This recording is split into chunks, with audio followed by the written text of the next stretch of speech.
Bismillahirrahmanirrahim. Assalamualaikum warahmatullahi wabarakatuh. Di sini saya akan memaparkan materi keempat, yaitu sistem visionografi. Sistem visionografi memiliki pengertian yaitu suatu sistem untuk mengategorikan dan menggambarkan karakteristik fisik dari suatu daerah atau wilayah, termasuk topografi, geologi, tata air, dan vegetasi.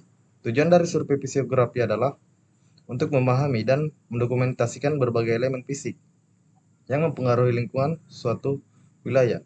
Survei ini membantu dalam perencanaan dan pengelolaan sumber daya alam serta mengembangkan wilayah.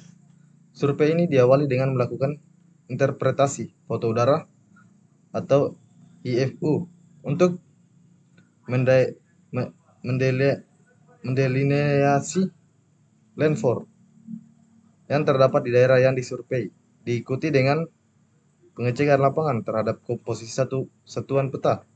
Biasanya hanya di daerah pewakil. Contoh, pendekatan geopedologi yang dikembangkan oleh ITC Belanda. Survei ini umumnya diterapkan pada skala 1:50.000 sampai 1:200.000. Pada skala kecil, hanya suatu satuan land dan landscape dan landform yang luas saja yang dapat digambarkan. Metode survei ini hanya dapat diterapkan jika tersedia foto udara yang berkualitas tinggi. Terus, metode grid yang kedua. Metode grid dalam survei tanah adalah pendekatan yang digunakan untuk mengambil sampel tanah di lokasi-lokasi yang telah diatur sedemikian rupa sehingga membentuk suatu pola grid atau jaringan.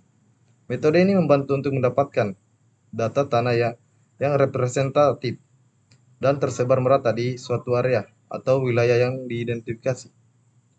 Metode survei ini disebut juga metode grid kaku. Pengamatan tanah dilakukan dengan pola teratur. Interval titik pengamatan berjarak sama pada arah vertikal dan horizontal. Jarak pengamatan tergantung dari skala peta. Titik-titik pengamatan tanah ditetapkan di lapangan dan diamati karakteristiknya dan menggunakan metode statik, baku, atau geostatistik dilakukan estimasi variabel tanah. Kelebihan metode grid. Kelebihan survei grid cocok dilakukan pada daerah yang mempunyai pola tanah yang kompleks, di mana pola detail hanya dapat dipetakan pada skala besar yang kurang praktis diterapkan pada daerah yang posisi pemetaannya sukar ditentukan dengan pasti. Selain itu, survei ini sangat dianjurkan pada survei intensif, sangat detail, dan penggunaan hasil interpretasi foto udara sangat terbatas atau di daerah yang belum ada foto udaranya juga. Daerah yang sudah terliput foto udara. Keuntungan dari survei ini, yang pertama, tidak memerlukan penyurvei yang berpengalaman karena lokasi titik-titik pengamatan sudah diplot pada peta perencanaan pengamatan.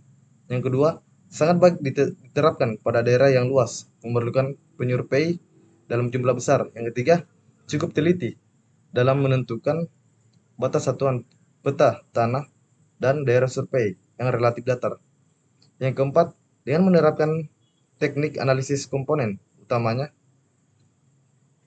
dapat memperkecil atau mengurangi sejumlah sifat tanah pada suatu variat yang menggambarkan proporsi yang besar dari data yang tersedia. Kerugian dari metode grid ini yaitu memerlukan waktu yang lama, terutama pada medan yang berat. Pemanfaatan seluruh titik-titik pengamatan sehingga tidak efisien. Sebagai lokasi pengamatan tidak mewakili satuan peta yang dihendaki, misalnya tempat pemukiman, daerah peralihan dua satuan atau lebih, satuan lahan, dan lain-lain. Terus metode grid bebas. Metode grid bebas merupakan perpaduan metode grid kaku dan metode visiografi. Metode ini diterapkan pada survei detail, sehingga semi detail foto udara berkemampuan terbatas dan ditetapkan dan di tempat-tempat yang orientasinya di lapangan cukup disulitkan. Menurut Rossiter, Metode survei ini merupakan kelanjutan dari survei fisiografi dan biasanya dilakukan dengan dilaksanakan skala 1:12.500 sampai dengan 1:25.000.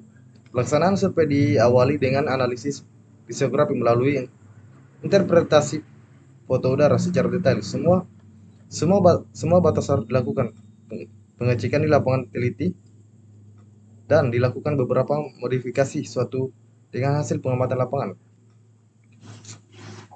Survei memiliki pengertian yaitu bagian dari survei bebas.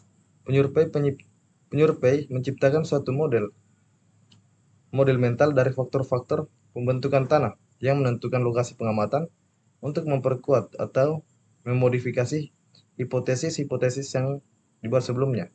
Pengamatan biasa pengamatan bias lebih jarang dilakukan pada daerah-daerah di mana hipotesis sesuai dengan fakta di lapangan.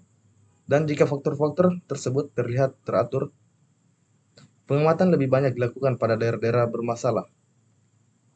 Sekian dari saya. Wabillahi taufiq walhidayah. Wassalamualaikum warahmatullahi wabarakatuh.